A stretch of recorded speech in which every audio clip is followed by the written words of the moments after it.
احنا نزلنا الصبح عشان نفطر. طبعا السوق بتاعنا كان الساعه 12. على ما نزلنا طبعا كانت الناس فطرت وكلت وكل حاجه يعني. احنا دلوقتي وقت الغداء في فرنسا. طبعا نزلنا نلاقي كل الناس طبعا الغدا تقريبا، مش حد ما بيتغداش.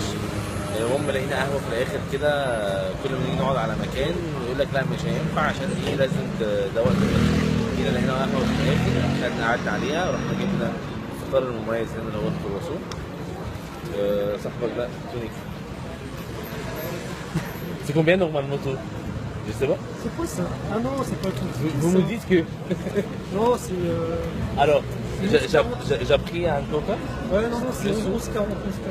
11,40. Ouais, ouais, je sais pas pourquoi. T'inquiète. On fait ticket. T'inquiète.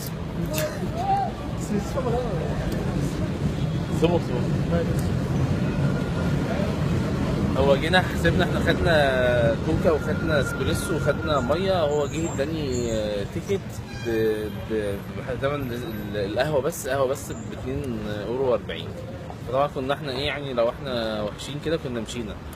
فجينا يعني نادينا له وصلح الحساب تقريبا كان 11.60 €. حاسبنا ومشينا. المهم احنا ان وقت الفطار هنا في فرنسا، او الناس بتصحى بدري جدا الساعه 7 لغايه الساعه 9 الصبح الناس بتفطر.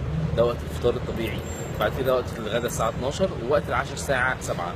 طبعا عشان تيجي انك تاكل في فرنسا لازم تكون عارف ان انت حولي نازل. طبعا وقت عشان تكون عارف وقت الغداء في فرنسا. يا عم خلص عمر وشتيني يا عم، بتكلم في البتاع يا عم.